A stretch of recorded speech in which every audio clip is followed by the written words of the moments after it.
हम लोग श्रीमद् भगवद गीता के 15वें अध्याय के 5वें श्लोक को पढ़ेंगे। चौथे में बात आई थी, ततः पदम तत् परिमार्गितव्यम यस्मिन् गता न निवृत्तन्ति भूयः तमेव चाद्यम पुरुषम प्रपद्ये यतः प्रवृत्ति प्रसृता पुराणी। व्यक्ति को दृढ़ असंग के शस्त्र के द्वारा इस अश्वत्थ वृक्ष को काट देना चाहिए और उसके बाद तत्पदम, उस पद को, उस वैष्णव पद को परिमार्गितव्यम अर्थात खोजना चाहिए, जिसमें जाकर के या जहाँ जाकर के व्यक्ति को दोबारा निवर्तन अर्थात वापस जगत में नहीं आना पड़ता है, और उन्हीं आदि पुरुष भगवान की शरण में जाना चाहिए जिनसे इस पूरे जगत की प्रवृत्ति हुई है। तो एक प्रश्न हो सकता है कि वह कौन लोग हैं जो उस स्थान को जाते हैं। वैष्णव पद को यानी भगवान के धाम को जाने वालों की योग्यता क्या है, तो वह योग्यता इस श्लोक में बिल्कुल स्पष्टतः वर्णन है। कई बार लोग पूछते हैं कि भाई अमुक व्यक्ति शरीर छोड़ा, मतलब साधना कर रहा है और उसने ये शरीर छोड़ा, तो क्या वो भगवान के पास गया कि नहीं गया। तो अगर उसके पास मतलब प्रभुपाद जी की कृपा, वैष्णव की कृपा तो ओवरवेलमिंग है, तो सारी अयोग्यताओं के बाद भी व्यक्ति को भगवान के पास पहुंचा सकती है। लेकिन ये स्टैंडर्ड है जो यहाँ भगवान वर्णन कर रहे हैं, जिसके द्वारा व्यक्ति भगवान के पास जाएगा, इस स्टैंडर्ड को प्राप्त करेगा। और घबराने की बात नहीं है। जब व्यक्ति भगवान के शरणागत होता है, श्रीपाद रामानुजाचार्य जी अपनी टीका में समझाते हैं कि भगवान की शरणागति, भगवान की भक्ति करने से ये सारे गुण अपने आप व्यक्ति में प्रकट होने लगते हैं। तो मेरे पीछे आप बोलिए, निर्माण मोहा जित संग दोषा अध्यात्म नित्या विनिवृत्त कामः। निर्माण मोहा जित संग दोषा अध्यात्म नित्या विनिवृत्त कामः। द्वन्द्वैर्विमुक्ताः सुख दुःख संगैर् गच्छन्त्यमूढाः पदमव्ययम् तत्। द्वन्द्वैर्विमुक्ताः सुख दुःख संगैर् गच्छन्त्यमूढाः पदमव्ययम् तत्। निर्माण मोह जित संग दोषा अध्यात्म नित्या विनिवृत्त कामः। निर्माण मोहाजित संग दोषा अध्यात्म नित्या विनिवृत्त कामः। द्वन्द्वैर्विमुक्ताः सुख दुःख संगैर् गच्छन्त्यमूढाः पदमव्ययम् तत्। द्वन्द्वैर्विमुक्ताः सुख दुःख संगैर् गच्छन्त्यमूढाः पदमव्ययम् तत्। बोलिए, निर्माण मोहाजित संग दोषा अध्यात्म नित्या विनिवृत्त कामः। निर्माण मोह जित संग दोषा अध्यात्म नित्या विनिवृत्त कामः। द्वन्द्वैर्विमुक्ताः सुख दुःख संगैर् गच्छन्त्यमूढाः पदमव्ययम् तत्। द्वन्द्वैर्विमुक्ताः सुख दुःख संगैर् गच्छन्त्यमूढाः पदमव्ययम् तत्।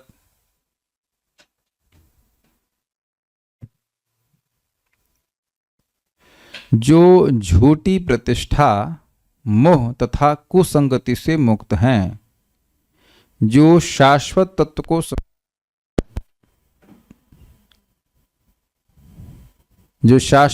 को समझते हैं, जिन्होंने भौतिक काम को नष्ट कर दिया है, जो सुख तथा दुख के द्वंद्व से मुक्त हैं और जो मोह रहित होकर परम पुरुष के शरणागत होना चाहते हैं, वे उस शाश्वत राज्य को प्राप्त होते हैं। तो ये सारे गुण व्यक्ति को चेक कर लेना चाहिए कि उसमें कितने विकसित हुए हैं। उसके आधार पर वह समझ सकता है कि वह भगवान के पास जा रहा है कि नहीं। निर्माण मोह, निर्माण मान मतलब सम्मान, निर्माण मतलब सम्मान की इच्छा से रहित, यानी गर्व, और मोह मतलब अभिनिवेश और मिथ्या अभिनिवेश से रहित। इनकी व्याख्या और अभी टीका में करी जाएगी। जित संग दोष, आसक्ति रूप दोष से रहित। संग मतलब होता है आसक्ति, गुणमय पदार्थों में आसक्ति, उस दोष को जीत लिए होते हैं, यानी कि असंग होते हैं। अध्यात्म नित्य, आत्म अनुशीलन में तत्पर। अध्यात्म मतलब आत्मा और परमात्मा के तत्व पर निरंतर विचार करने में लगे रहते हैं। अध्यात्म नित्य, ऐसा नहीं कि आज हैं और कल नहीं। विनिवृत्त कामा, विशेष रूप से निवृत्त हो जाते हैं कामनाओं से, भोग की अभिलाषा से रहित हो जाते हैं। सुख दुख संगई द्वंद्वई, संज्ञा मतलब होता है नाम, सुख दुख नामक द्वंद्वों से। समझ पाए शब्द? संज्ञा समझते, संज्ञावाचक, नाउन, नाउन बोलते हैं संज्ञा, संज्ञा मतलब नाम। तो सुख दुख संज्ञाई द्वंद्वई, सुख दुख नामक द्वंद्वों से विमुक्ता, विशेष रूप से मुक्त है, मतलब वह सुख में भी भक्ति हो रही है और दुख में भी भक्ति हो रही है। अब प्रभु जी इसकी वजह से हम आज जप नहीं कर पाए, प्रभु जी उसकी वजह से हम जप नहीं कर पाए, तो इसकी और उसकी का मतलब क्या हुआ? सुख की वजह से नहीं कर पाए और दुख की वजह से नहीं कर पाए, तो इससे विशेष रूप से मुक्त। सुख और दुख अनुभव होता है लेकिन भक्ति में स्थैर्य रहता है। आई होप थिंग्स क्लियर है। ऐसे हैं भक्त जो इस परेशानी में पड़े हुए हैं, इस कारण से नहीं आ पा रहे हैं, उस कारण से हम देखते हैं और प्रैक्टिकल देख रहे हैं। देखिए, आप साधना करते चले तो बहुत सारे लोग इस यात्रा में ज्वाइन करेंगे और बहुत से लोग ड्रॉप कर जाते हैं। क्यों ड्रॉप कर जाते हैं? इस द्वंद्व के कारण। वो सोचते हैं कि हम भक्ति कर रहे हैं तो ना तो शरीर में कभी कष्ट आएगा, ना घर में किसी की मृत्यु होगी, ना कुछ होगा। तो उनको लगता है कि पहले उस दुख को हम निपटा लें फिर भक्ति करेंगे। है ना? देखिए, अगर कोई व्यक्ति बीमार पड़ता तो उसका मतलब ये नहीं कि बीमारी का इलाज नहीं कराए, लेकिन इसका मतलब यह नहीं कि वो भक्ति करना ही भूल जाए। वो इलाज इसलिए करवा रहा है कि भक्ति कर सके। कुछ लोग बोलते हैं पर 10 साल हम अब पैसा कमा लें फिर हम भक्ति करेंगे, एज इफ कि 10 साल जीने की मोहलत दे दी गई उनको। तो ये मोह है लोगों का। ये व्यक्ति हमारे अनुकूल हो जाए तब हम भक्ति करेंगे। किसी की पत्नी झगड़ा कर रही है तो इसलिए माला खत्म कर बंद कर दी, तो झगड़ा तुम्हारी पत्नी से है ना, माला से तो नहीं है। It's your karma, it's our karma, we have to eat. But इस सुख और दुख से कोई वंचित नहीं रह सकता। ये कान खोल करके सभी भक्त लोग सुन लें। भक्ति कर रहे हैं तो इसका मतलब ये नहीं कि जगत के द्वंद्व रुक जाते हैं, उन द्वंद्वों से भक्त रुकना रुक जाता है। I hope that is the way I will like to put it. भाई बीमार मान लीजिए कोई व्यक्ति हो गया तो हो सकता है सुबह नहीं उठ पा रहा, लेकिन दिन में माला पूरा करेगा। माला पूरा करना है, जब पूरा करना है, ये बात है। Obviously you have to be practical, take care of your health, लेकिन पॉइंट इज वेरी सिंपल। अमूढ़ा, मूढ़ मतलब क्या? मूर्ख। और अमूढ़ मतलब जो बिल्कुल मूर्ख नहीं है। तो इसका अर्थ सीधे स्वामी पाद किए हैं, अविद्या से निवृत्त पुरुषगण, जिनका अविद्या निवृत्त हो गई है, वे लोग तत् अव्ययम पदम, उस अव्यय अविनाशी वैष्णव पद को गच्छन्ति यानी प्राप्त करते हैं। गच्छन्ति शब्द बहुवचन में है, यानी ऐसा नहीं है कि कोई एक व्यक्ति जाता होगा, एक एक करके बहुत से लोग जाते हैं। तो कल एक बात चर्चा में आ रही थी कि ऐसा तुम चाहे कुछ भी कर लो, तुम इच्छाओं से मुक्त नहीं हो सकते हो। तो ऐसा बात बोलने वाला व्यक्ति शायद इस श्लोक को जरूर उसको पढ़ना चाहिए। भगवान कह रहे हैं कि बहुत सारे लोग काम से निवृत्त हो करके मेरे पास आए हैं। विनिवृत्त कामाह, इज इट नॉट? विनिवृत्त कामाह, रामः रामौ रामाह, बहुवचन है ना। विनिवृत्त कामाह, बहुत सारे लोग जो भोग की इच्छाओं से रहित हो गए हैं। अग्रीड? तो ये भगवान सिद्धांत बता रहे हैं।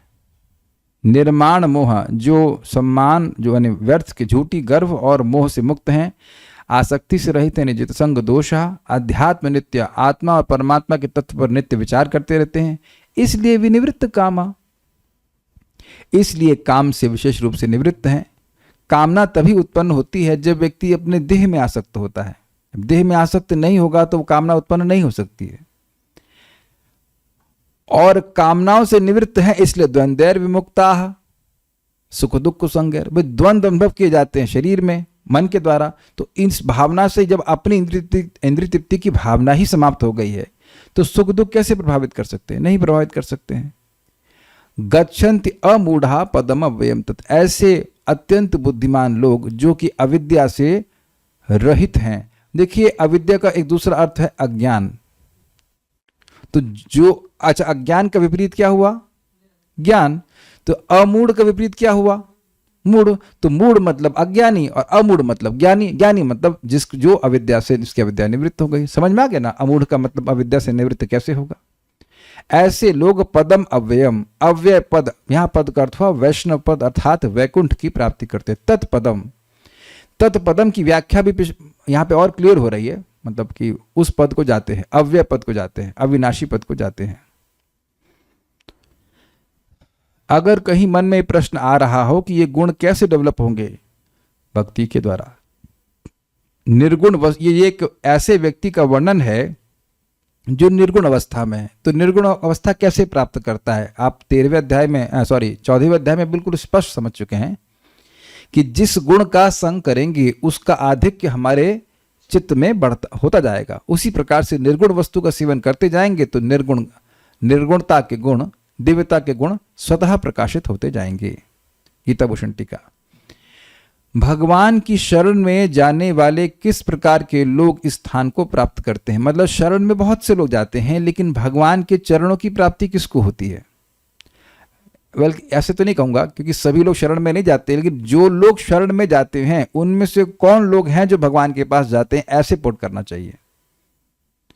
बहुत से लोग उस मार्ग का अन्वेषण करते ही नहीं है, लेकिन जो लोग अन्वेषण करते हैं उनमें से कौन है जो भगवान की प्राप्ति करते हैं? तो लिंक क्लियर हो रहा है। निर्माण अर्थात वे सत्कार जनित गर्व से शून्य होते हैं। बड़ा सुंदर अर्थ लिया गया है। देखिए, सत्कार हो या ना हो इस पे हमारा कंट्रोल नहीं है। हर जगह रेड कारपेट नहीं बिछी होती, अर्थात हर जगह व्यक्ति को सम्मान प्राप्त नहीं होता है, लेकिन सत्कार अगर हो रहा है तो उसकी वजह से गर्व हो या ना हो यह कंट्रोल में है। व्यक्ति अगर यह सोचने लग जाए कि यह सारा सत्कार मुझे प्राप्त हो रहा है जो कि शरीर को मिल रहा है, तब वह फंस गया। और फंसने का मतलब क्या होगा? वो वैसे ही कार्य फिर से करेगा जिससे उसके शरीर को वो सत्कार फिर से प्राप्त हो। तो ऐसा व्यक्ति उस गर्व में फंस गया और फिर इस जगत में वो कार्य करता ही रहेगा। ओके, ठीक है। नेक्स्ट, निर्मोह अर्थात मिथ्या अभिनिवेश से रहित। मोह का मतलब क्या होता है? मोह का मतलब है वस्तुओं को उनके वास्तविक स्वरूप में नहीं देख पाना। तो हम देह नहीं हैं, लेकिन अब अपने को देह माने बैठे हैं, तो ये हमारा मोह है, ये हमारा इल्यूजन है। तो निर्मोह मतलब जिसका ये इल्यूजन, ये अभिनिवेश, ये एब्जॉर्प्शन समाप्त हो गया कि वह देह है। इसलिए जितसंग दोष, जब मैं देह ही नहीं हूं तो देह से संबंधित जो लोग भी हैं वो मेरे कैसे हो सकते हैं? इसीलिए जितसंग दोष अर्थात पत्नी व अन्यों के प्रति स्नेह आदि से मुक्त होते हैं। अब ये स्नेह शब्द बड़ा सुंदर है। स्नेह से बोध होता है, एक शब्द है स्नेहन। स्नेहन एक क्रिया होती है जिसमें घी पिलाया जाता है। तो घी को स्नेहिल मतलब कहते हैं ना, बेसिकली जैसे दीपक में घी डालते हैं तो जलता है, उसमें स्नेह होता है तो जलता है। तो अगर व्यक्ति का परिवार वालों से स्नेह होता है तो उनके सुख दुख से वो जलता है। देखिए, हम लोग पहले ही सुन चुके हैं सुहृद सर्वभूता नाम। एक भक्त सभी जीवों का सुहृद होता है। इसे कहते हैं अहेतुकी हिताकांक्षी, बिना किसी कारण के वह सभी का हित कामना करने वाला होता है। तो ऐसा नहीं है कि पत्नी और बच्चों से वो घृणा कर रहा है, लेकिन स्नेह का चक्कर में लोग अपने कर्तव्य को भूल जाते हैं। हमें एक भक्त याद आ रहे हैं, वो उनके बच्चे जो है अमेरिका में हैं, तो सुबह देर में इसलिए उठते हैं क्योंकि रात में लट से 6-5 बजे 8 बजे से वटेवर लेकर के 11:30 बजे तक रोज उनसे वो बात करते हैं।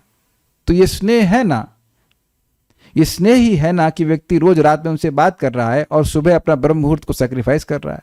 वो ठीक है, भक्ति कर रहे हैं, वो ठीक है, उसको हम कोई निंदा नहीं कर रहे हैं, लेकिन स्नेह ही तो, स्नेह का पाश ही है ना जो बांधा हुआ व्यक्ति को।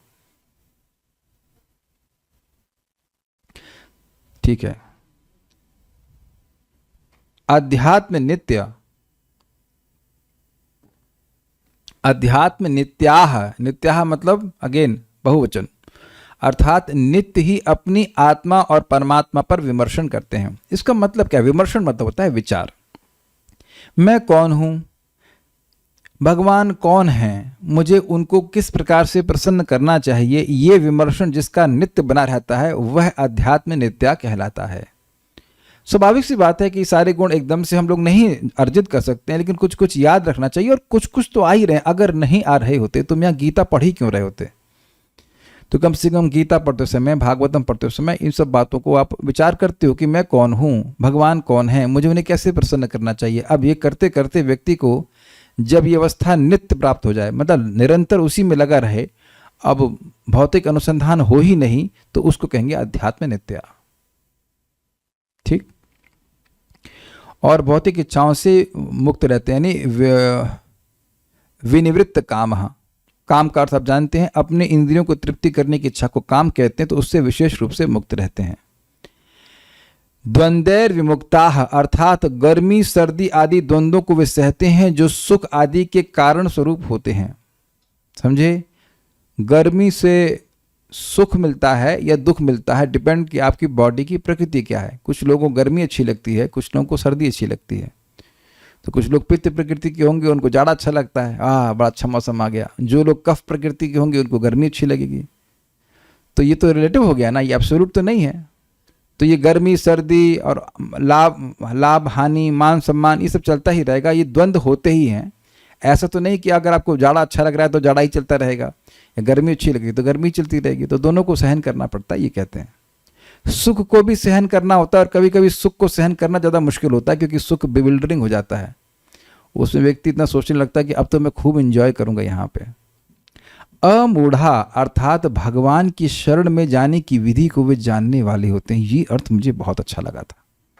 एक अर्थ आपने अमूढ़ा का क्या लिया था, सुना था, अविद्या से रहित। और दूसरा क्या है, भगवान की शरण में जाने की विधि को वे जानने वाले हैं। जो मूर्ख हैं उनको तो हवा भी नहीं है कि भगवान की शरण, भगवान हैं भी कि नहीं। भगवद गीता पढ़ने के बाद भी वो कहते हैं कि शिव बाबा ने ये पुस्तक बोली है, या वो भगवान के अंदर कोई ब्रह्म बैठा है वो बोल रहा है। पता नहीं कहां से बोलने लगते हैं। इसे कहते हैं विमूढ़, विशेष रूप से मूढ़, अमूढ़ नहीं। तो अमूढ़ व्यक्ति बुद्धिमान व्यक्ति जानता है कि भगवान श्री कृष्ण को कैसे प्रसन्न कर सकते हैं। मन मना भव मद भक्तो मद्याजी माम नमस्कुरु, इज डैम सिंपल। लेकिन अब जो बेवकूफ आदमी है उसको तो एक बात भी समझ में नहीं आती। बड़ी सिंपल सी बात है कि एक बात को समझने के लिए ज्यादा बुद्धि की जरूरत नहीं है। अब सोचो, जिसको एक बात भी समझ में ना आए वो कितना बेवकूफ होगा। मान लो ये कहें कि आलू का दाम 5 रुपए किलो है। अगर ये बात समझने में क्या मुश्किल, आलू का दाम 5 रुपए किलो है। अगर ये एक लाइन भी किसी को ना समझ में आए तो उसमें बुद्धि का एकदम अभाव कहा जाएगा कि नहीं कहा जाएगा? बुद्धि है ही नहीं। आलू का दाम 5 रुपए किलो है, एक लाइन हो गया ना। आलू का दाम 5 रुपए किलो है, 7 शब्द हैं। अगर 7 शब्द हैं, ठीक है, 7 शब्द भी ना समझ में आए किसी को तो बेवकूफ कहा जाएगा कि नहीं? और अगर किसी को 4 शब्द समझ में ना आए तो मन मना, मतलब जोड़ लीजिए, मन मना भव मद भक्तु मदियाजी माम नमस्कुरु। 4 बात भी अगर किसी को ना समझ में आए तो गधा है कि नहीं? अच्छा, एक बार बोलने पे ना समझ में आए तो चलो ठीक है भाई, ध्यान नहीं दिया। 2 बार भगवान गीता हम बोल रहे हैं, मन मना भव मद भक्तु मदियाजी माम नमस्कुरु, मेरे पास आ जाओगे, फिर भी ना किसी को समझ में आए तो बेवकूफ कहा जाएगा कि नहीं?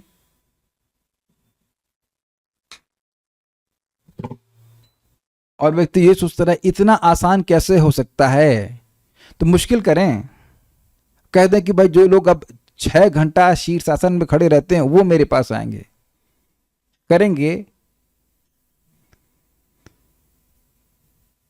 आज भी मैं एक भक्त को थोड़ा सा हल्का सा डांट रहा था। हमने कहा देखिए, you don't have to do anything new. कुछ नया नहीं करना है, यही तपस्या है कि कुछ नया नहीं करना है, मन मना करना है। मन मना भव मद भक्तो मदियाजी माम नमस्कुरु। भक्त लोग भी सोचते हैं कि हमें कार्तिक में कुछ नया करना है। नहीं, कुछ नया नहीं करना है। जो आप कर रहे हैं वो हाईएस्ट पोटेंसी का ऑलरेडी है।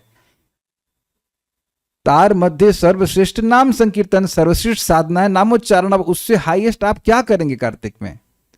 से कार्तिक का मतलब इन जनरल एवरीडे क्या करेंगे, वही करना है। भगवत गीता पढ़ना है, नाम उच्चारण करना है, प्रसाद ग्रहण करना है, this is the best programme. पंच महासाधन उन्हें करना है, कुछ नया नहीं करना, कुछ नया नहीं करना है, यही इंटेलिजेंस है। दिस इज कॉल्ड अमूढ़ा। अच्छा, एक और बड़ी इंटरेस्टिंग बात आ रही है कि कोई थोड़ी सी वस्तु दे करके कोई बहुत बड़ी वस्तु प्राप्त हो जाए तो उसको बुद्धिमानी कही कर जाएगी कि नहीं। तो ये अमूढ़ा, ये भक्तों की चतुराई है कि यह शरीर जो 2 कौड़ी का भी नहीं है। एक गाना बोलते, एक दिन बिक जाएगा माटी के मोल, है ना, सुना होगा, मतलब मिट्टी के मोल ये शरीर बिक जाएगा। और मिट्टी का क्या मूल्य होता है? 70% तो हमारे शरीर में पानी है, बाकी 30% जो मिट्टी मान लीजिए। तो पानी का 70 मान लीजिए, मेरा 77 kg शरीर का वजन है, तो उसमें 70% पानी कितना हुआ भाई? तो 1 रुपये लीटर पानी होता है, तो उस शरीर का क्या मूल्य जरा लगाओ भाई, कितना पानी है। और मरने के बाद तो उस पानी की कोई वैल्यू भी नहीं है। 53, तो 53 रुपये का पानी हमारे बॉडी में है, और बाकी आप जोड़ लेना भाई, होगा चलो मट्टी उट्टी ले तो उसमें जब 20 किलो मतलब मट्टी है, तो 20 किलो का 1 रुपये की मिट्टी भी नहीं है।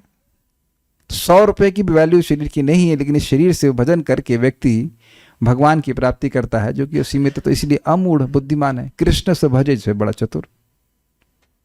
तो जो लोग भगवान की शरण में जाने की विधि को जानने वाले होते हैं, वह मूर्ख नहीं होते हैं, बेवकूफ़ी के कार्य नहीं करते हैं। तात्पर्य, यहाँ पर शरणागति का अत्यंत सुंदर वर्णन हुआ है। इसके लिए जिस प्रथम योग्यता की आवश्यकता है वह है मिथ्या अहंकार से मोहित न होना। चूंकि बद्ध जीव अपने को प्रकृति का स्वामी मानकर गर्वित रहता है, अतएव उसके लिए भगवान की शरण में जाना कठिन होता है। अर्थात जब तक ये भावना रहेगी कि मैं स्वामी हूं, कृष्ण हमारे स्वामी कैसे बनेंगे? सिंपल सी बात है। When I am boss, then how can Krishna be boss? Simple. उसे वास्तविक ज्ञान के अनुशीलन द्वारा यह जानना चाहिए कि वह प्रकृति का स्वामी नहीं है, उसका स्वामी तो परमेश्वर है। बहुत सिंपल सी बात है। इंग्लिश में कहूंगा, when nature calls nobody stalls। समझते हैं इसका मतलब? नेचर कॉल का मतलब समझते ही है ना? बाथरूम जाने की कॉल आ जाती तो कोई नहीं रोक पाता है, तो यानी कि हम प्रकृति के स्वामी नहीं हैं। सिंपल सी बात है। और आप देखेंगे जो लोग अभक्त हैं उनसे कर बोलो तो सबसे पहले ही बोलना शुरू करेंगे कि जहां तक मेरा विचार है, जहां तक मैं जानता हूं। तो प्रभुपाद से भी ऐसे कोई व्यक्ति पूछ रहा था, बोल रहा था, तो प्रभुपाद कहे यही तो पॉइंट है कि तुम जानते कितना हो। एक बात तो ये अद्भुत है कि तुम अपने को ही नहीं जानती हो, तुम भगवान पे विवेचना कर रहे हो। तो इस प्रकार के गर्व से व्यक्ति भगवान के बारे में नहीं जान पाएगा। आप देखिए कि आप सभी लोग भगवान को स्वीकार इसलिए किए हैं क्योंकि आप सभी लोगों ने, हम सभी लोगों ने व्यर्थ के आर्गुमेंट कभी नहीं किए, प्रश्न किए हैं, डाउट्स प्रस्तुत किए हैं, लेकिन आप सभी लोगों की गीता और वैष्णवों पर सहज श्रद्धा रही है। इसीलिए आप अपनी बातों को, जो बातें सिंपल हैं उनको सिंपल तरह से समझ सके हो। और आप लोगों का अनुभव होगा, अगर लोगों को भगवान के बारे में भगवद गीता से प्रमाणिक रूप से भी बताओ, अगर इंग्लिश में कहूँगा बुद्धि स्क्रूड अप है घूमी हुई है, तो बात नहीं समझ में आती है। जैसे कि एक बोतल दीजिए, हाँ,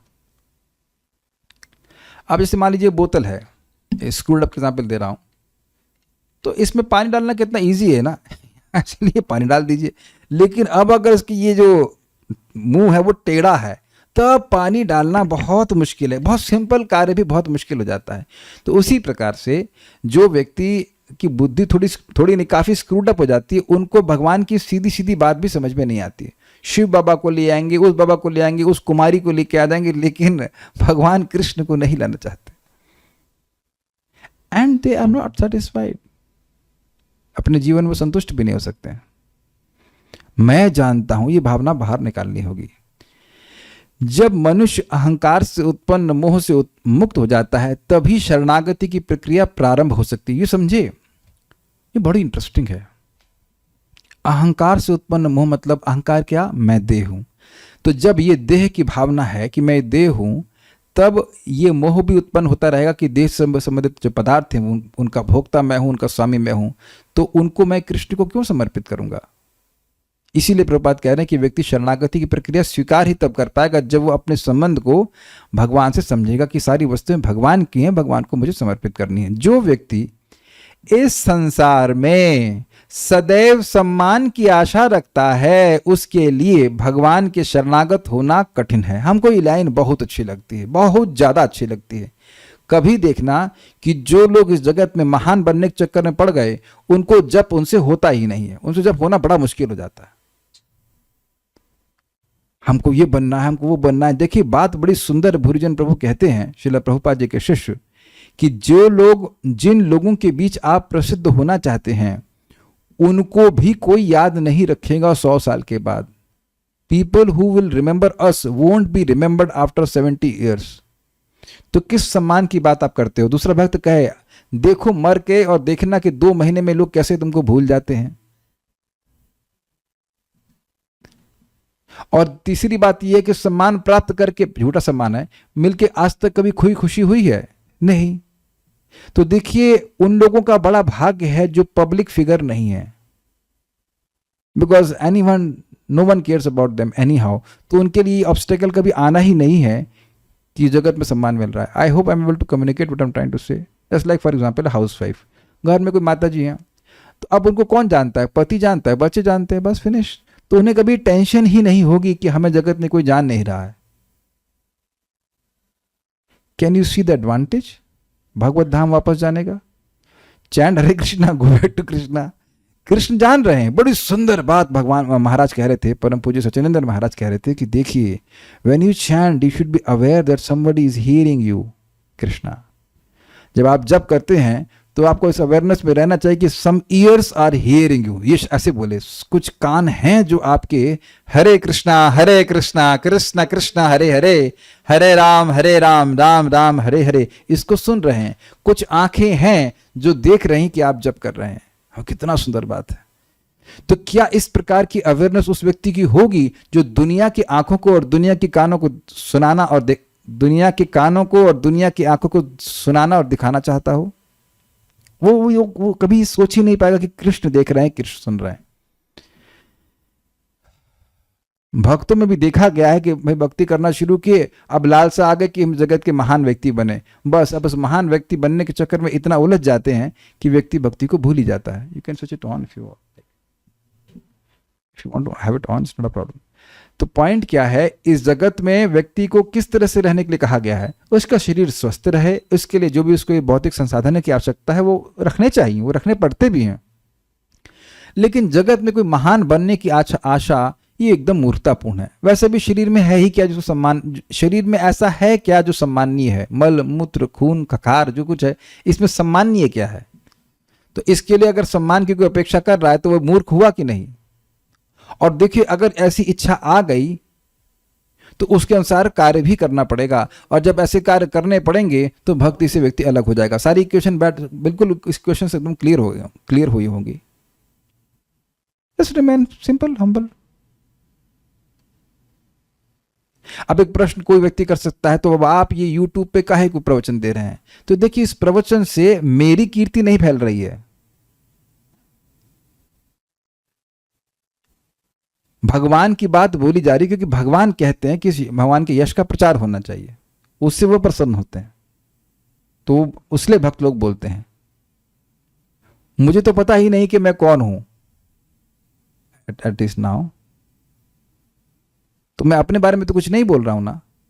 तो भक्तों को भगवान के बारे में बोलने के लिए सब कुछ करने के लिए तैयार रहना चाहिए, चाहे इंस्टाग्राम हो चाहे कुछ, सब कुछ बोलना चाहिए, भगवान को बोलना चाहिए। जैसे सिंपल सी बात है, जगत में लोग किसी की निंदा करते हैं, वो क्या क्या वेबसाइट तक बना देते हैं, तो उद्देश्य उस व्यक्ति को बदनाम करना है, न कि अपने को प्रसिद्ध करना।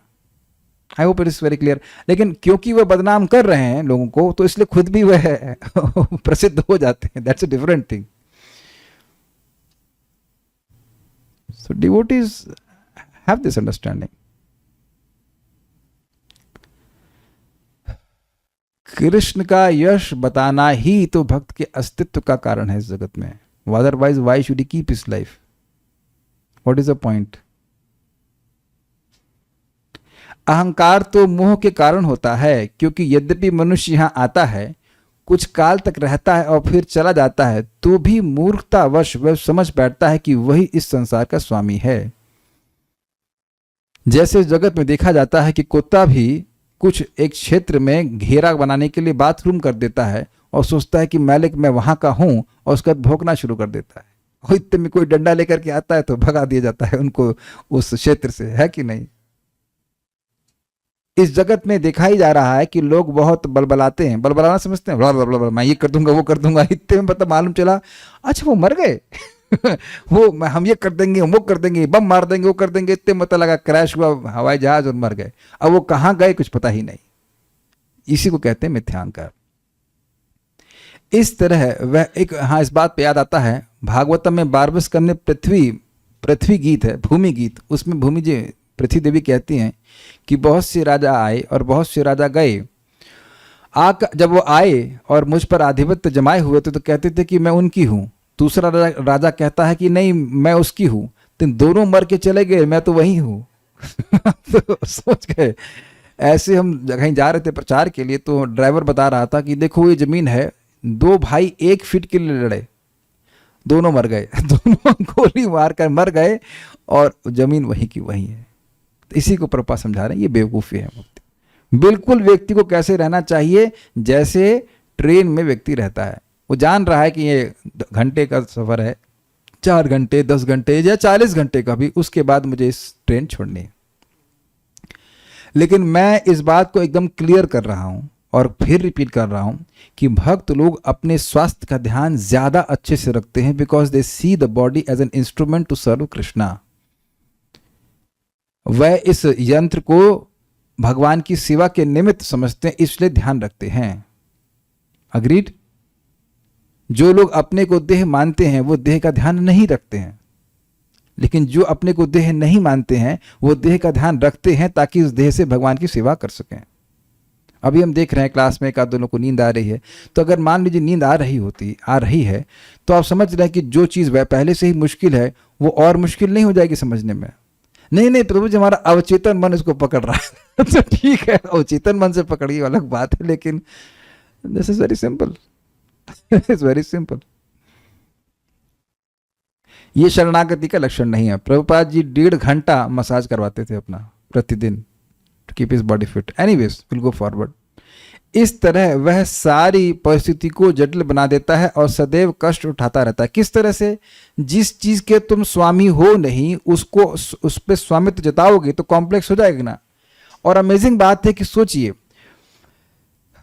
एक ऐसा स्थान जहां पे कोई भी व्यक्ति किसी वस्तु का मालिक नहीं है और हर व्यक्ति अपने पास जो वस्तु उसके केयर में कुछ समय के लिए है उस पर स्वामित्व जता रहा है, तो ये कॉम्प्लेक्स सिचुएशन नहीं हो जाएगी, जटिल हो जाएगी ना समस्या।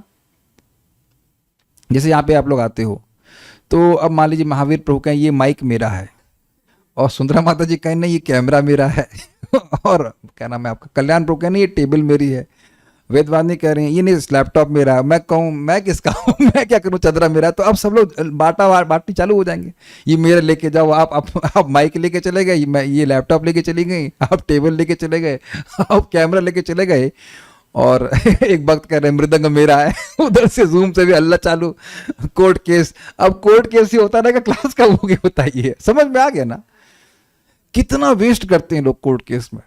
समझ, मैं गौशाला में था तो वहां पे खिड़की के लिए कितना पैसा बर्बाद हुआ। पता है मैं वहां पे क्या किया, जब मेरे पे आई तो मैंने कहा वकील साहब हमें केस हरवा दीजिए ताकि हम ये खिड़की बंद करें। भाई दूसरे की प्रॉपर्टी में खिड़की आप खोल ही नहीं सकते हो। हम लोग जीत गए थे तो वो जबरदस्ती की ना, कैसे मूछ क्या कहते हैं, मूछ बैठने वाली बात है कि हम पहले जीत गए तो खिड़की खोल के रखेंगे, ये प्लान निकालना, बंद करिए, खत्म कहानी। उसके बाद भी लोग जी रहे हैं। बहुत से लोगों के घर में खिड़की नहीं होती है, सामने खिड़की रहती है, and it's not allowed also. जबरदस्ती झगड़ा करना, उसमें कितना समय खराब होता है। मनुष्य जीवन ऐसे ही बहुत छोटा है, झगड़े में लोग पड़े रहते हैं पूरा इससे चीजें जटिल हो जाती हैं। सारा संसार इसी भ्रांत धारणा के अंतर्गत आगे बढ़ता है। कभी भी झगड़ा होगा तो इसी बात पे होता है, जानते हैं ना, 3 चीज, जर जोरू और जमीन। मतलब जर मतलब होता है पैसा, जोरू मतलब पत्नी, और जमीन मतलब जमीन। ये मेरी है, ये मेरी है, इसमें झगड़ा चालू हो जाएगा। लोग सोचते हैं कि यह भूमि या पृथ्वी मानव समाज की है और उन्होंने भूमि का विभाजन इस मिथ्या धारणा से कर रखा है कि वे इसके स्वामी हैं। देख लीजिए जितने भी युद्ध हो रहे हैं वो इसी धारणा पे हो रहे हैं कि नहीं हो रहे हैं, और उतने समय में कितने मनुष्य हलाल हो रहे हैं, है कि नहीं? Don't you feel pity? कितने युवा लोग हैं, उनको लाखों की संख्या में मारे जा रहे हैं। अब कारण कुछ भी बोलो, कारण तो यही है ना कि कुछ और हम एरिया घेर लेंगे। जितने एरिया में तुम रह रहे हो उसमें रह पा रहे हो क्या? मैं प्रैक्टिकल, मुझे बार बार ये बात समझ में आती, जितने रूम में मैं रह रहा हूं उससे बड़े रूम में रह ही नहीं सकता। वही मेंटेन करने में भारी हो जाता है। जो लोग किराए पे भी रहे हैं, मोक्ष माता जी, अपने घर की सफाई में भी आपको भारी लगता होगा कि नहीं लगता होगा? वो झाड़ू लेकर लगी रही है, 2-4 कमरे में भी भारी हो जाता है। उससे बड़े रूमों में आज मेड नहीं आई। हम एक व्यक्ति के घर में गए थे, उनका ऊपर नीचे मकान सब जगह है, तो मेड को कंप्लेन कर रहे हैं, देर में आती हो, 8 बजे का टाइम है 10 बजे आती हो, 9 बजे आती हो। हमने कहा कोई हमारा झमेला ही नहीं है, उठो झाड़ू मार दो, खत्म, 5 मिनट में समाप्त। कुटिया में रहना आसान है कि नहीं?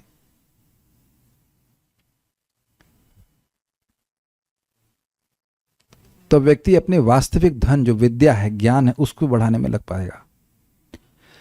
लोग, हाँ ये हो गया मनुष्य। हाँ, मनुष्य को इस भ्रम से मुक्त होना चाहिए कि मानव समाज ही इस जगत का स्वामी है।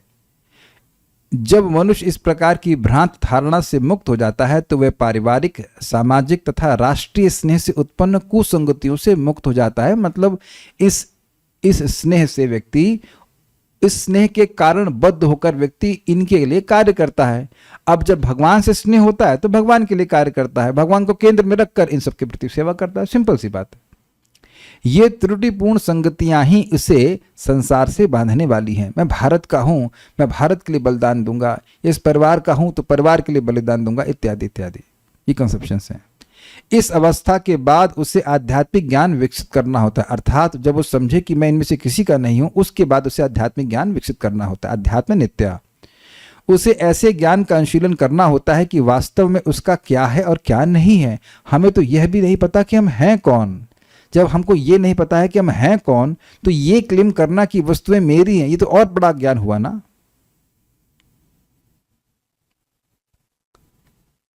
जो चीज आपकी है उसको कोई आपसे छीन नहीं सकता। अग्रीड। जो भी आपने नाम जप किया, आज आपने गीता क्लास में बैठे भगवान को भोग अर्पण किया, जो भी आपने भक्ति करी है वो तो कोई आपसे छीन नहीं सकता है। और बाकी सारी वस्तुएं तो हम अपनी आंखों के सामने केवल काल के प्रभाव से ही छीनते हुए देखेंगे। तो जो हमारी है ही नहीं उसमें आसक्ति बना के रखना मूर्खता ही होगी ना। तो बुद्धिमान व्यक्ति इस प्रकार से विचार करता है कि क्या चीज उसकी है और क्या चीज उसकी नहीं है। देखिए, हम कुछ भी नहीं लेके आए थे, तो जो जो वस्तुएं हमें दी गई हैं भगवान के द्वारा एक विशेष समय में, उनका उपयोग भगवान की सेवा के लिए होना चाहिए। जैसे बहुत सुंदर सा हमारे पास एक JBL का स्पीकर है, तो भगवान ने व्यवस्था करी है, तो इसका उपयोग भगवान के यश के लिए हो रहा है। ये लैपटॉप मेरे एक जीवन के एक पॉइंट पे आया है, बल्कि ये रिकॉर्डेड है कि इसको अमेजोन से फलानी तारीख को ऑर्डर किया गया था। मेरी भाषा क्लियर हो रही है? आपका फोन है, माइक है, ये सब एक विशेष दिन में आपके जीवन में आया। वो आपका नहीं है, वो मेरा नहीं है। और इसी प्रकार से ये देह भी है। हैप्पी बर्थडे बोलते हैं ना, तो हैप्पी बर्थडे का मतलब क्या? उस दिन ये देह दिया गया है, ये देह भी तो मेरा नहीं है। तो इस प्रकार से जब व्यक्ति विचार करेगा तो जिसका है उसकी सेवा में नियोजित होना चाहिए। इस प्रकार से व्यक्ति को जीना चाहिए। और इसी प्रकार से धन है, पत्नी है, बच्चे हैं, सब कुछ इसी प्रकार से होना चाहिए। और जब उसे वस्तुओं का सही सही ज्ञान हो जाता है तो वह सुख दुख, हर्ष विषाद जैसे द्वंद्वों से मुक्त हो जाता है। अर्थात ये बड़ा इंटरेस्टिंग है, जब व्यक्ति को ज्ञान होता है ना, तो उसी परिस्थिति से वो बिल्कुल प्रभावित नहीं होता। आप देखो कि जब भी आप इमोशनल हुए हो तो ज्ञान को अलमारी में बंद कर दिया है। समझे? ज्ञान को जब अलमारी के लॉकर में बंद कर देते हैं तभी इमोशनल हो जाते हैं। वो मर गए, वो मरने वाले हैं, बड़ा दुख पा रहे हैं, ये हो रहा है, वो हो रहा है, इत्यादि इत्यादि। तो आध्यात्मिक ज्ञान को व्यक्ति बिल्कुल भूल जाता है, तभी इस प्रकार से परेशान हो जाता है।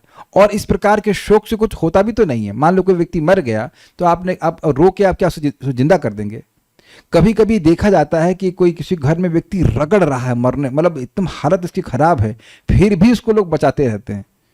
अरे उसका तुम एक्चुअली आप क्या कर सकते, अपकार कर रहे हो। वो मर के दूसरा नया देह प्राप्त करेगा या भगवान के पास जाएगा, जो भी है, उसको खींचते रहने से क्या फायदा होगा बताइए? तो दिखाता है कि व्यक्ति इन सब सुख दुख से बड़ा परेशान हो जाता है। वह ज्ञान से परिपूर्ण हो जाता है और तब भगवान का शरणागत बनना संभव हो पाता है। श्रीपाद रामानुजाचार्य जी की टीका। एक बात हमने देखी यहाँ पे कि देखिए, ज्ञान से शरणागति का बहुत बड़ा लिंक है। शरणागत मतलब पहली जो पॉइंट है, कृष्ण को क्या अच्छा लगता है और कृष्ण को क्या अच्छा नहीं लगता, ये ज्ञान ही नहीं है तो व्यक्ति शरणागत होगा कैसे? देखिए, पिछले श्लोक में था तमेव चाद्यम शरणम प्रपद्ये, है ना, सॉरी, तमेव चाद्यम पुरुषम प्रपद्ये, उन आदि पुरुष की शरण में, प्रपद्ये मतलब शरण में जाना चाहिए। तो शरण में कौन जा पाएगा? जो व्यक्ति इन गुणों से युक्त होगा। तो उसको पता होना चाहिए ना, कुछ ज्ञान होगा भगवत गीता का, तब ना वो शरण में जाएगा। ये बात यहां पे समझने वाली होगी। नेक्स्ट, श्रीपाद रामानुजाचार्य बड़ा सुंदर व्याख्या करते हैं। इस प्रकार मेरी शरण ग्रहण कर लेने से जो निर्माण मोह हो चुके हैं, भगवान की शरण में बोला था तमेव चाद्यम पुरुषम प्रपद्ये, उन आदि पुरुष की शरण लेना चाहिए। तो अब कह रहे हैं कि जो शरण लेता है उसमें ये गुण विकसित होने लगते हैं। एक है कि जिनमें गुण होंगे वो शरण लेगा, और दूसरा है जो शरण लेगा उसमें ये गुण उत्तरोत्तर बढ़ते चले जाएंगे। जो निर्माण मोह हो चुके हैं, यानी जिनका अनात्म विषयक आत्माभिमान रूप मोह नष्ट हो चुका है। ये निर्माण मोह को अलग अलग न लेकर एक साथ लेते हैं।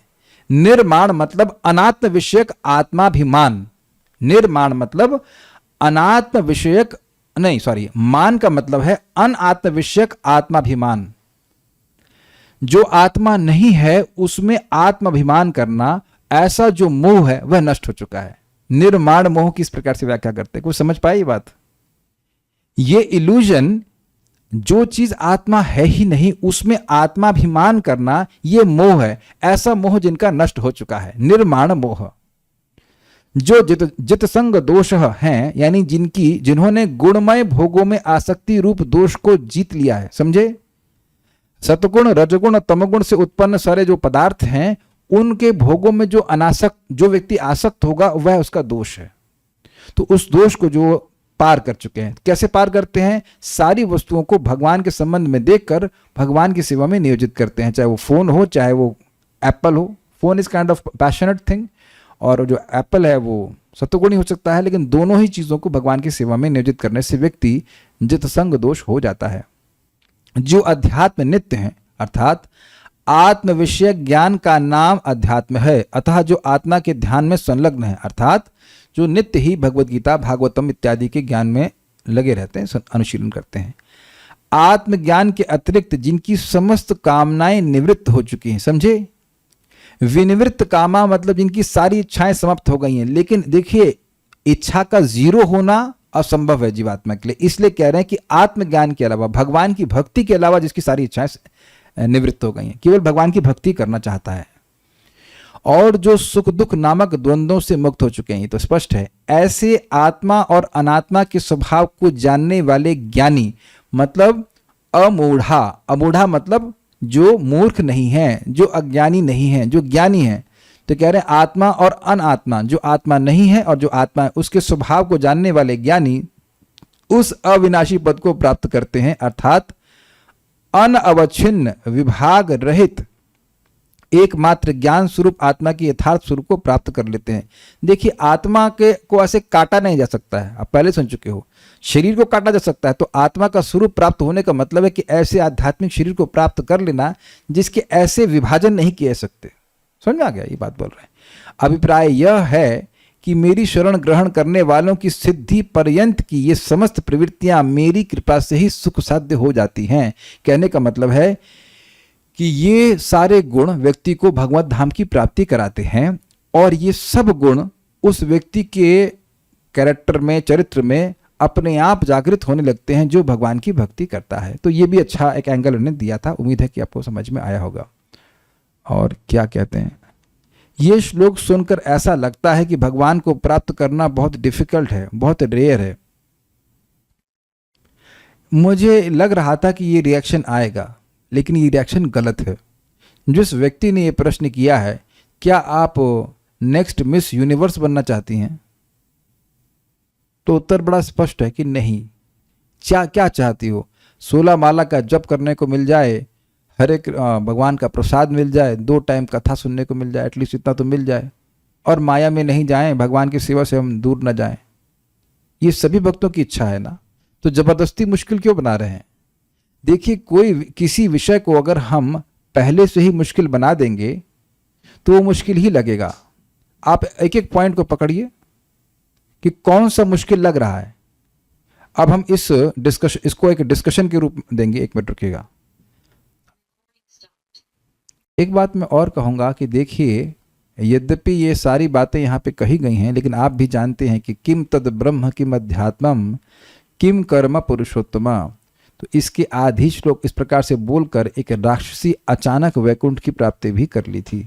तो वहाँ तो वह अध्यात्म नित्या विनिवृत्त काम इत्यादि नहीं थी, यानी कि भगवान की भक्ति करके आप कभी भी वैकुंठ जा सकते हो। और अभी ही ऐसा भी हो सकता है कि तुरंत ही वैकुंठ से विमान आ जाए, यद्यपि ऐसा सामान्यतः नहीं होता है, लेकिन ऐसा भी हो सकता है कि आपके लिए तुरंत ही वैकुंठ से विमान आ जाए।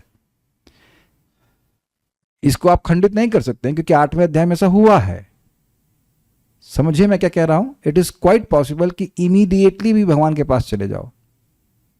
Normally it may not happen, सामान्यतः लोगों के संग नहीं होता है, लेकिन किसी के संग ये कभी भी हो सकता है कि कभी भी वैकुंठ से विमान आए और तुरंत आप चले जाइए। तो इसलिए जब करते रहें, भगवान ही जाने कि उनका कब मन है उनको हमें अपने पास वापस लाने के लिए। Okay, just hang on.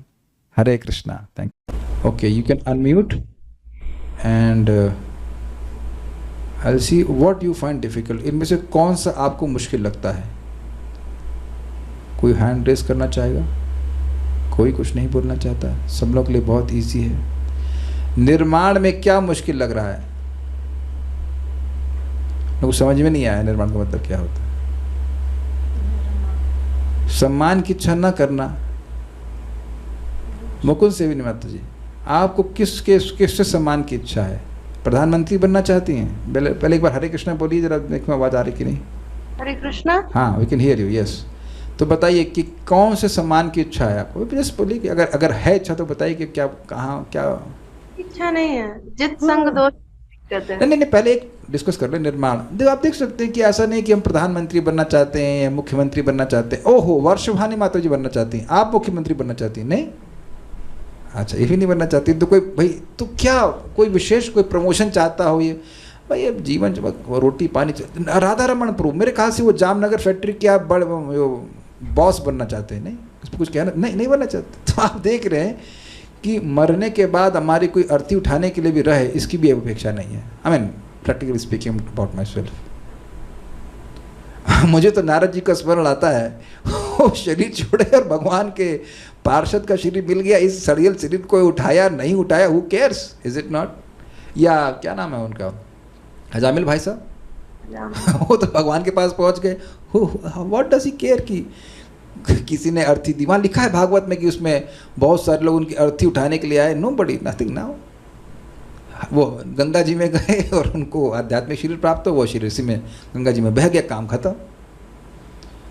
तो निर्माण में तो कोई दिक्कत नहीं आ रही है, इज इट नॉट? चलिए, जित संग दोषा, इसमें इसको एग्जीक्यूट करने में क्या दिक्कत आ रही है? क्या आप इसको एग्जीक्यूट कर सकते हैं? और अगर कर सकते हैं तो कैसे कर सकते हैं? अरे अभी जो कह रहे द्वंद्व से मुक्त होना डिफिकल्ट लगता है, अरे पहले जो आसान लग रहा है उसको तो पेपर सॉल्व करो। जो आसान लगता है, जब एग्ज़ाम का पेपर आता है तो उसमें देखते हैं कि कौन कौन सा हम आंसर कर लेते हैं, तो उसमें 70-80% तो पास हो जाते हैं ना। तो पहला था निर्माण, तो निर्माण होने में कोई मुश्किल नहीं है। यहाँ मैं नहीं समझ रहा कोई एक भक्त भी जब किस समय सोचता होगा कि भाई ये टेम्पल प्रेसिडेंट बनना है, ये बनना है, वो बनना है, ऐसा करना है, वैसा करना है इत्यादि। नथिंग ना। आप लोग इस्कॉन मंदिर जाते हैं, मोक्ष शिल्पा माता जी आप इस्कॉन दिल्ली जाके सोचती हैं यहाँ की अगली प्रेसिडेंट मैं बनूंगी। Nothing doing, you don't care. लोग हैं अपना मैनेज करें।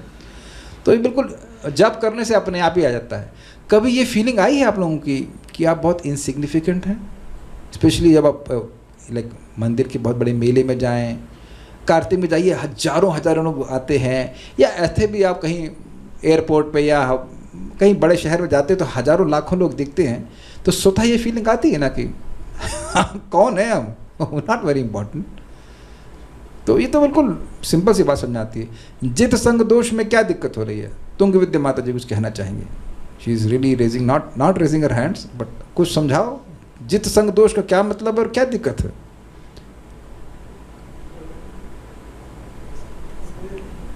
हाँ जी, अनम्यूट नहीं हो रहा है, कुछ सुनाई नहीं दे रहा है।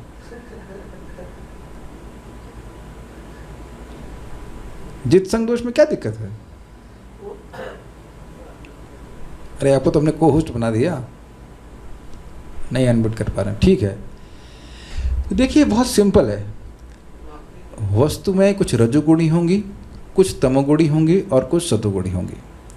तो वो व्यक्ति यह ट्रेनिंग ले ले कि उन वस्तुओं का उपयोग वह कैसे भगवान की सेवा के लिए करेगा, और उन वस्तुओं को अपने पास रखे जिनका उपयोग भगवान की सेवा के लिए है।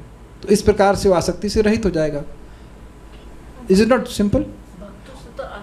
भक्तों से आसक्ति तो रहना ही है, लेकिन हम जित संग दोष का मतलब क्या हुआ? उन चीज़ों में उनको न स्वीकार करें जो भगवान की सेवा के निमित्त नहीं है। अरे भाई ये नहीं, चलो आप इसको 100% नहीं कर पा रहे हो, तो ऐसा तो नहीं कह सकते कि 1% भी नहीं कर पा रहे हैं। हाँ, ऐसे युक्त वैराग्य कहा जाता है। आपके पास वस्तुएं हैं और आप देखना कि जो वस्तुएं भगवान की सेवा के निमित्त नहीं होती हैं, वी नेचुरली बिकम डिटैच, उसको अपने आप ही छोड़ता जाता है व्यक्ति। तो उसमें उसका अभ्यास करने में तो मुश्किल नहीं है ना, मैं ये बोल रहा हूँ। नेक्स्ट क्या बचा? अध्यात्म नित्य, लगातार नित्य अवस्था में रहना, मतलब अध्यात्म का अनुशीलन करना। सो कहाँ गए तुंग विद्या माता? You want to say something? हाँ, अच्छा, अध्यात्म नित्य नहीं हो पाता है। तुंग विद्या माता जी को हेल्प करिए इनकी। हरे कृष्णा प्रभु जी। प्रभु जी, मुझे पहले वाले पॉइंट पर कुछ बताना था। हाँ बोलिए। इससे मैंने मतलब ये सीखा है कि जो व्यक्ति है वो आसक्त हुए बिना नहीं रह सकता है, तो अपनी आसक्ति को भगवान की तरफ मोड़ दे बस सिंपल। आपको खाना बनाना अच्छा लगता है तो क्या दिक्कत है? भगवान के लिए बनाइए, बहुत अच्छी बात है। पेंटिंग करना अच्छा लगता है तो भगवान के लिए पेंटिंग करिए, कोई दिक्कत नहीं है। जैसे स्पेशली मैं बहुत क्यूरियस रहता हूँ, इसका क्या मतलब है, उसका क्या मतलब है, तो हम उस पर रिसर्च करते रहते हैं। तो it's okay, is it not? मुझे डिस्कशन करना अच्छा लगता है, तो भगवान के बारे में डिस्कशन करना तो बहुत अच्छी बात है। इन काइंड ऑफ मुझे प्रीचिंग करना अच्छा लगता है। जो भी चीज़ अच्छी मिल जाती है उसके बारे में हम बताते हैं लोगों को, तो भगवान के बारे में बताइए लोगों को। What is the difficulty? देखिए, मैं ये कह रहा हूँ कि इसका अभ्यास करना मुश्किल नहीं है। मैं ये नहीं कह रहा हूँ कि माया मुश्किलें उपस्थित नहीं करेगी। मैंने ये नहीं कहा कि माया आपको परेशान नहीं करेगी, लेकिन कुछ चीज़ें हैं जो इजी हैं, बहुत इजी हैं। अच्छा, अध्यात्म नित्य। देखिए, अब 24 घंटे गीता पढ़ेंगे, ये तो गीता में भी नहीं लिखा गया कि आप 24 घंटे गीता पढ़ो। ऐसा कुछ काम भी तो करना पड़ता है ना। लेकिन रोज भक्ति कर रहे हैं कि नहीं कर रहे? कोई ऐसा व्यक्ति है जो यहाँ पे रोज भक्ति ना कर रहा हो, तो रोज ही जप करते हैं, रोज भगवान के बारे में सुनते हैं, रोज भगवान को भोग अर्पण करते हैं, तो कुछ है ना विवेक कि हमें क्या करना चाहिए। ऐसा तो नहीं कि अच्छा आज क्या करना है। आप में से ऐसा कोई व्यक्ति है जिसे सुबह उठ के ये ना पता हो कि, पहली बात, जिसको ये ना पता हो कि सुबह का मतलब क्या होता है, और सुबह कितने बजे उठते हैं, और सुबह उठ के क्या करना होता है? कोई ऐसा अज्ञानी है यहाँ पे? नहीं, सबको पता है। तो सिंपल सी बात है, ऐसे बहुत से लोग हैं जिनको पता ही नहीं कि सुबह का मतलब क्या होता है। हाँ, हम सुबह उठ जाते हैं 7 बजे, सुबह 7 बजे सुबह होती है। So I hope this is very clear. ये भी इजी, इसका अभ्यास आप कर रहे हैं। विनिवृत्त काम। अगर केवल कामनाओं में डूबे होते तो इस क्लास में कैसे बैठे होते? आपको पता है कि जहाँ पे गीता का विचार विमर्शन होता है वह कृष्ण उससे सुखी होते हैं, राधा रानी सुखी होती हैं, है कि नहीं? तो कुछ तो कामनाओं की निवृत्ति हुई है ना। ऐसा तो नहीं कि अब इसके बाद तुरंत ही डोमिनोज में जाकर पिज़्ज़ा खाएंगे या फ़ोन करेंगे जोमेटो में क्या आया है। हम तो केवल नाम ही जानते हैं, हमको नहीं पता कैसे ऑर्डर करते हैं। but मुझे Zomato was similar to tomato or something. what is Zomato? I have never ordered these things. So कुछ तो कामना निवृत्त हुई है ना। तो ठीक है, पूरी तरह से निवृत्त नहीं हुई है, लेकिन कुछ तो निवृत्त हुआ ना इस भक्ति के अभ्यास के द्वारा। मैं आपको ये बोलना चाह रहा हूँ कि भक्ति के अभ्यास के द्वारा ये गुण आना शुरू हुए हैं। लेट्स से 10% क्वालिफाइड, 1% क्वालिफाइड, लेकिन हुए तो ना। जो पहले इच्छाएं थी वो तो गायब हुई ना। क्योंकि मैं अपनी बात कर रहा हूँ, मुझे याद है कि हम 15-15, 20-20 किलोमीटर दूर जाकर भी फ्रैंकी खाने के लिए जाया करते थे। फ्रैंकी समझते हैं? फ्रैंकी रोटी का रोल कह लीजिए। हाँ, वो आपको कब खाने को नहीं मिला? ठीक है। समझ गए ना बात? Now it doesn't come like that. Golgappe खाने के लिए 15 किलोमीटर दूर जाते थे, तो सब कुछ तो इच्छाएं गायब हुई ना। अच्छा, मैं ही करता था कि आप लोग भी करते? अरे हाथ मत खड़ा करना आप लोग तो शायद। Okay okay, yes yes yes, everyone is like that. तो कुछ इच्छाएं तो कम हुई हैं। गोलगप्पे, यस यस। तो कुछ इच्छा का द्वंद्व विमुक्ता। एक चीज बताओ, कभी किसी ने यहाँ पे बुखार में जप किया है? ओके, तो ऐसा नहीं है कि जिस दिन बुखार आ गया उस दिन माला को टाटा बाय बाय कर दिया। ठीक है, परिश्रम हुआ, कठिनाई हुई, या परिवार वाले बहुत गाली दे रहे हैं, तब भी हरे कृष्ण रो रो के किया हो, लेकिन जब तो किया ना। Is it not? तो ऐसा तो नहीं कि अब एसी चलेगा तब भी आप जब करें, तभी जब करेंगे, एसी नहीं चलेगा तो जब नहीं करेंगे। तो कुछ तो द्वंद्वों से विमुक्त हुए ना। ऐसा नहीं कि 100% मुक्त हुए, लेकिन कुछ तो गुण आ रहा है ना। बल्कि आप प्रैक्टिकल देखेंगे, बहुत सारे भक्त यहाँ पे रोज, they are every day for chanting, every day for day after day, every day for chanting. तो ये द्वंद्वों से अगर मुक्त ना हो व्यक्ति तो कैसे करेगा बताइए भक्ति? हमें पता है एक व्यक्ति है, हम उसका मजाक नहीं बना रहे, उसके लिए प्रार्थना करते हैं कि आ जाए। अच्छा भक्त था, प्रभु जी बस कल आ रहा हूँ, बस कल आ रहा हूँ, बस कल आ रहा हूँ, कल आ रहा हूँ। वो कल कभी आता ही नहीं। उसे बोलना चाहिए कि मैं आज आ रहा हूँ, क्योंकि कल तो कभी आता ही नहीं। ठीक है। और सुख दुख संगैर, ये तो स्पष्ट था। क्या हमेशा आपने भौतिक रूप से सुखी अवस्था में ही जप किया है? नहीं। मुझे अच्छे से पता है, क्योंकि भक्त लोग, कुछ लोग कहते हैं प्रभु जी हमारे शरीर में बहुत दर्द हो रहा है। ये नहीं कह रहे कि जब बंद कर दिया। ये किसी ने नहीं बोला कि प्रभु जी मैंने जब बंद कर दिया। बस ये बोला प्रभु थोड़ा सा पीएम में हो गया इसलिए, क्योंकि मेरा स्वास्थ्य ठीक नहीं है। ये मुझे तो कोई नहीं बोल रहा कि मैंने जब बंद कर दिया है। आज हाँ थोड़ा बीमार हो गए तो चक्कर आ गई, आ गए, आ गए। और मान लो किसी ने बंद भी कर दिया तो फिर वापस शुरू कर देता है, पूरा कर लेता है। तब तो जब इतनी सारी चीज़ें आ गई हैं तो गच्छन्ति मूढ़ा पदम अव्ययम तत् क्यों नहीं होगा? लगे रहिए, एक जीवन तो दीजिए कृष्ण को, फिर देखते हैं क्या होता है। तो मैं खाली ये बताना चाह रहा हूँ कि जनरली इस श्लोक को बोल करके ये कहा, यद्यपि सारी बातें मैंने ही बोल दी लेकिन मैं बोल रहा हूँ कि यद्यपि ऐसा कहा जाता है, इस तरह से श्लोक को प्रेजेंट किया जाता है कि ये सब चीज़ें बहुत मुश्किल हैं, बट एक्चुअली अगर आप नियमित रूप से भक्ति कर रहे हैं तो आप देखेंगे सारे गुण अपने आप आने लगते हैं। कुछ भक्तों ने कहा ठीक है, तो उम्मीद है कि इस श्लोक को आप अप्लाई कर पाएंगे और अप्लाई करके भगवान के धाम चले ही जाएंगे। Stop here. श्रीमद् भगवद गीता की जय, श्रील प्रभुपाद की जय, निताय गौर प्रेमानंदे।